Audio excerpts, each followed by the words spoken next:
Nacho, go get us one. Just an interesting game, a tale of two halves.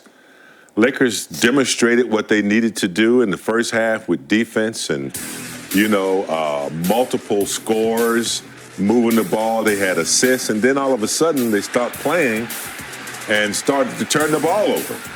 And when you turn the ball over, your defense goes away, and Indiana's momentum just carried them back to a lead. This is a weird game. But the Lakers did what they had to do down the stretch, I think, to get the game. But LeBron starting slow, picked up the pace a little bit. That's just a extra effort right there to tip in, which would have been a missed shot, perhaps. But they got the win, and that's it wasn't pretty, but they got it. And sometimes you, out of 82-game schedule, when you need a win on the road, you take what you can get. It's a great point. Fish, I want to ask you this.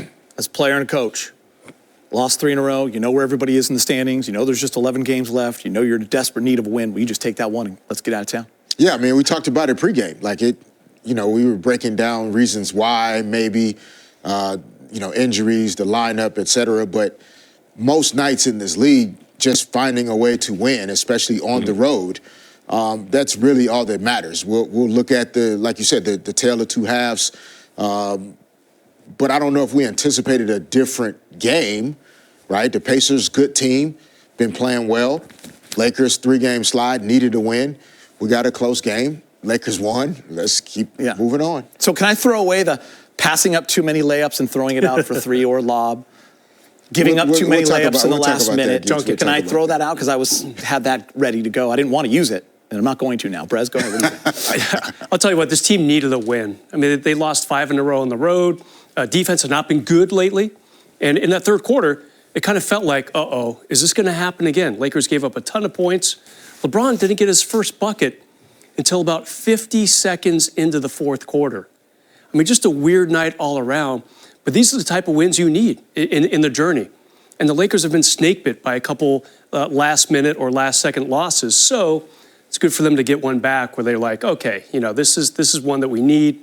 Get back in the hunt for that, not just 4th seed, but try to get a little higher, maybe 2nd or 3rd in the West against a team that had been playing really well. Indy had won 7 of 8. And they're a high-flying team. That was a fun team to watch. That was a fun game to watch. And the Lakers got the victory. D-Fish, you had the 0.4. LeBron contacted that ball with 0.1. That's crazy. That's crazy. Yeah, listen, Indy was red hot twice when they were coming into Crypto.com Arena, and AR went for 45 and beat them, and then tonight winning 7 of 8. They play with the fastest pace in the league. It's a big win for the Lakers. Big-time play. Rui came up huge. It was good to see him feeling good again. 14 points, 4 for 4 from 3, 2 of those late in the fourth quarter. I do want to show this last play. Once again, Fish, give you a chance to jump on in on it. It was good defense by the Lakers. They tightened it up at the end, forced Mather into that shot, get the rebound. Luka looks, 9 seconds, no timeout, go. And Luka actually had a great look at it. Thank God there was a little bit of time left because I thought Luka was going to hit it, D-Fish. Yeah, I mean, LeBron was actually originally open on the leak out there. Luka didn't really want to take the risk on making that pass. And then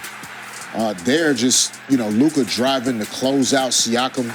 Couldn't keep him in front, gets the shot off, and then LeBron's just awareness, not just being in that position, but his awareness of what he needed to do to make sure he waited for the ball to come off the cylinder. Oh, that's a good play. And then got his hand on and off again to make sure that his fingers weren't touching the basketball as the time expired. So just that level of awareness, by LeBron, just really impressive. And again, all of these things it's just practice for, what the most important games in the postseason are like. Like, you're going to have a game in a playoff series or a play-in game where you're up 7 with 1 minute and 12 seconds to go or whatever. Down 1. And all of a sudden you're down 1. Can you get a stop and can you score a bucket? And they were able to make that happen tonight. Yeah, I'll tell you what, Rui, fun to hear him talk to Mike. His first 2 games back after missing almost a month, he made 1 shot in 42 minutes. Fast forward to his 3rd game back tonight, 2 giant threes in the last couple minutes. I mean, back-to-back possessions. I mean, I give him a ton of credit. He got upgraded to the starting 5 tonight. Still maybe on a little bit of a minutes restriction, but James, the way he was playing late, you got to blow through that tonight, whatever it was. Good to see Rui back because he's an important part of this team. He did not look good at all his first 2 games back. He had that jumper's knee, a lot of tendinopathy. I know you love that word, James, in his knee, but he looked healthy, especially in that last couple minutes. I was impressed. By the way, Fish, and good stuff on Rui right there. We'll definitely hear from him later. You saw me how I was tweaking during this. If it's a playoff game and it goes down like that, it's gonna be tough in here. But let's talk a little. Let's talk a little Luka. 10th 30-point game, I think, in a Laker uniform. 10th time he's been a leading scorer. It was his 4th in a row. He went for 34. He was 6 of 10 from 3. He got to the line 7 times, made 6 of them, and then also 7 rebounds and 7 assists. Just what did you see from him, just in terms of how he was controlling this game? Yeah, I mean, I think what the Lakers, and the team seem to be finding is like Luka kind of, I mean, they were in Indianapolis, right? Like kind of setting the pace in terms of starting games as the initial offensive threat, the guy moving the scoreboard, making the plays, whether he's scoring himself or getting other guys involved. And then LeBron finished the game tonight, Rui with big shots in the 4th quarter. And so what I like about Luka's presence is it allows LeBron to kind of, on certain nights, find his way, wait his turn. But Luka plays in a style that keeps other guys involved because of how willing a passer he is. And it's reminiscent in ways of, Shaq and Kobe's ability to play off of each other. Kobe and Pau Gasol, like having 2 guys that no matter what, at the end of the night, they're going to be productive. And then can you get those timely contributions from other guys? And Rui was the guy tonight that knocked down those big threes.